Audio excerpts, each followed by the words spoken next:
નમસ્કાર દર્શક મિત્રો, @ગુજરાતમાં આપનું સ્વાગત છે। અરબી સમુદ્રમાં મજબૂત બનેલી સિસ્ટમને કારણે ગુજરાતમાં હજી 7 દિવસ સુધી વરસાદ ચાલુ રહેવાની હવામાન વિભાગે આગાહી કરી છે। હાલમાં સૌરાષ્ટ્ર અને કચ્છ પર વરસાદનું જોર છે, જે બાદ ગુજરાત રીજન પર પણ વરસાદ વધશે। સૌરાષ્ટ્ર પર સક્રિય રહેલી વરસાદી સિસ્ટમ હવે અરબી સમુદ્રમાં પહોંચીને ડિપ્રેશનમાં ફેરવાઈ ગઈ છે।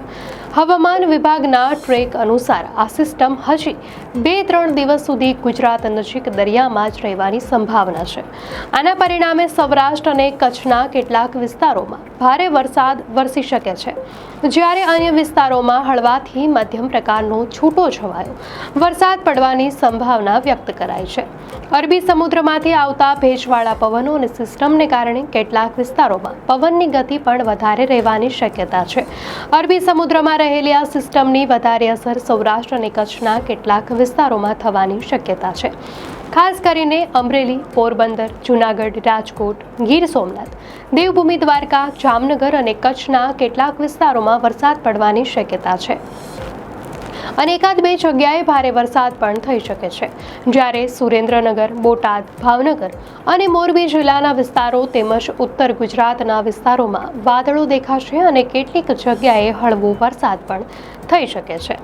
આ ઉપરાંત દક્ષિણ અને મધ્ય ગુજરાતમાં પણ છૂટાછવાયા વરસાદની શક્યતા છે, જેમાં કેટલીક જગ્યાએ ગાજવીજ સાથે વરસાદ થવાની સંભાવના છે।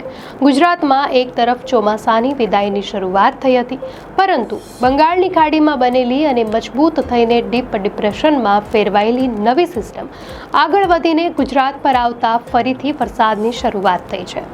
આ સિસ્ટમની અસરને કારણે હાલ ગુજરાત અને દેશમાંથી ચોમાસાની વિદાય થંભી ગઈ છે।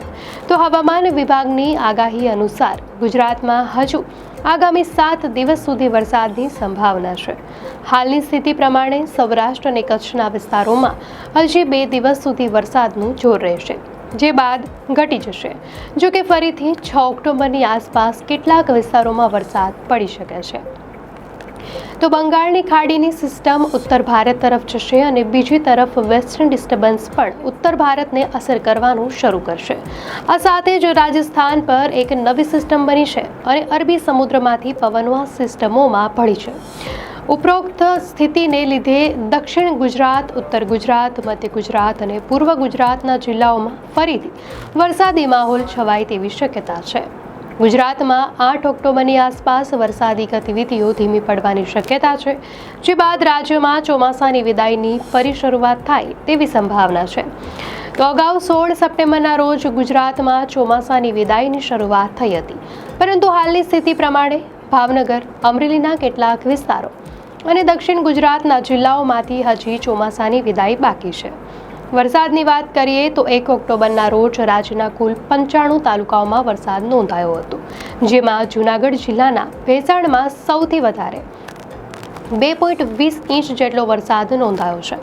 આ ઉપરાંત અમરેલીના રાજુલામાં 1.26 ઇંચ, પોરબંદરના કુતિયાણામાં 1.6 ઇંચ અને ગીર સોમનાથના કોડીનારમાં 1.6 ઇંચ જેટલો વરસાદ નોંધાયો હતો।